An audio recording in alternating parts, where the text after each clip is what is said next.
Hola, estás en Un Día a la Vez, un devocional diario de la Palabra de Dios en la voz de Jacoby Saldaña. Esta es la reflexión bíblica para hoy.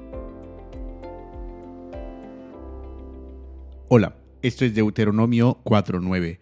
Por tanto, cuídate y guarda tu alma con diligencia, para que no te olvides de las cosas que tus ojos han visto, ni se aparten de tu corazón todos los días de tu vida.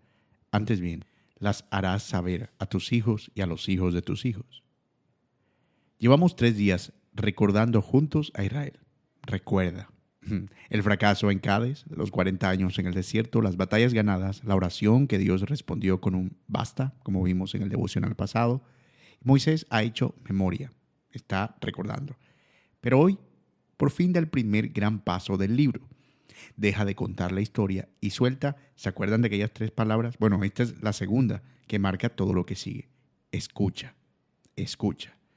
Pero antes, hace una advertencia que parece dicha para nosotros.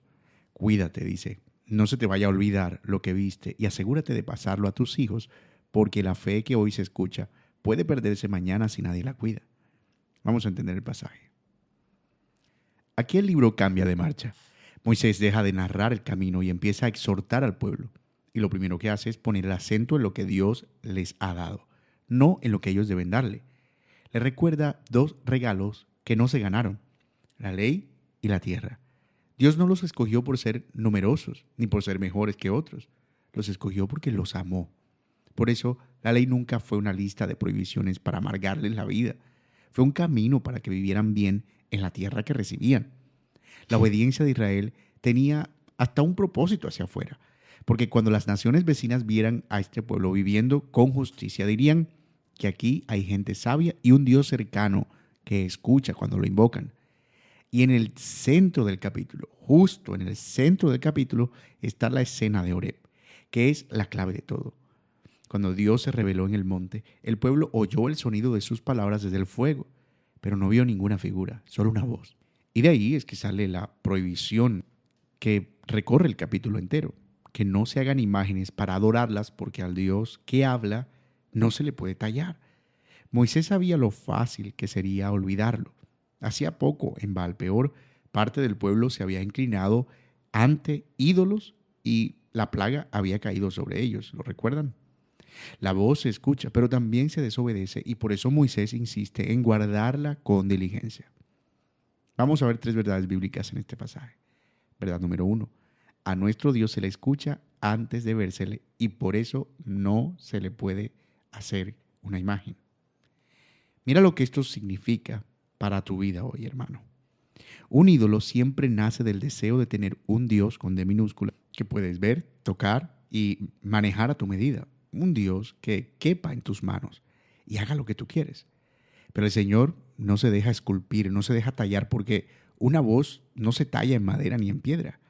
Y ojo que esto no quedó en el pasado, en las estatuas egipcias.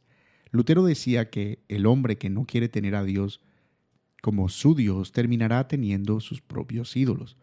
Los de hoy no son de metal, son el yo que se adora a sí mismo, el placer que lo gobierna todo, el dinero que promete seguridad, la política, los personajes, las redes sociales, etcétera, etcétera. Todo lo que se mete entre tú y Dios ocupa el lugar que solo la voz debería tener. Verdad número 2. Lo que escuchas hay que guardarlo y pasarlo o se apagará. Fíjate lo que pide el versículo de hoy. Guarda tu alma con diligencia. No lo olvides.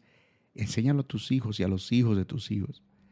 La fe entra por el oído. Por el oír, dice Romanos 10. Pero se sostiene por el cuidado diario y por las manos que la entregan a otros. Tú que me escuchas. La fe no se hereda sola, como se hereda un apellido. Si la voz que escuchaste no la repasas en tu corazón y no la transmites a los que vienen detrás, se enfría. En una sola generación se pierde. Eso fue Baal-peor. Hijos que dejaron de oír lo que sus padres habían escuchado con temor. Hazte esta pregunta. ¿A quién le estás pasando lo que Dios te dejó oír? Porque lo que no se enseña se pierde. Y verdad número 3. La voz que en Horeb no tuvo rostro, tomó rostro en Cristo. Me encanta esto porque es el corazón del capítulo. Y mira qué hermoso. Moisés cierra preguntando si alguna vez un pueblo había oído la voz de Dios desde el fuego y había seguido con vida. La respuesta es nadie. Israel tenía un Dios que hablaba sin dejarse ver. Y esa voz, sin figura, guardaba una promesa que el pueblo todavía no podía entender en ese momento. El escritor de Hebreos dice que aquel Dios que habló de muchas maneras a los padres, en estos últimos días nos ha hablado por su Hijo. La voz tomó cuerpo. Juan lo dice con palabras impresionantes, que el Verbo se hizo carne y habitó entre nosotros. Habitó entre nosotros y vimos su gloria. Wow, al Dios que nadie había visto jamás, el Hijo con H mayúscula, nos lo dio a conocer. Lo que en Horeb solo se podía oír, en Cristo se pudo contemplar y abrazar. El Dios que se escucha quiso tener rostro, y ese es el rostro de nuestro Señor Jesucristo. Reflexionemos en esto. El Dios que se dejó oír sin dejarse ver, en Cristo tomó rostro, para que al escucharlo pudiéramos también contemplarlo. Señor, gracias, porque no eres un ídolo mudo, sino el Dios que habla y se acerca cuando te invocamos. Gracias porque tu voz no se quedó lejana en el fuego del monte, sino que tomó rostro en tu Hijo, a quien hemos oído y en quien te vimos a ti. Danos oídos que escuchen tu palabra y la guarden, y manos que la entreguen a los que vienen detrás. Líbranos de tallar dioses a nuestra medida y enséñanos a contentarnos con tu voz, en el nombre de Cristo Jesús. Amén. Lecturas del plan para hoy: Deuteronomio 4, Salmo 86 y 87, Isaías 32 y Apocalipsis 2. Un día a la vez es una producción de Iglesia Bíblica Soberana Gracia en Santa Marta, Colombia. Para más información sobre este y otros recursos visita ibsoberanagracia.com. Hasta mañana.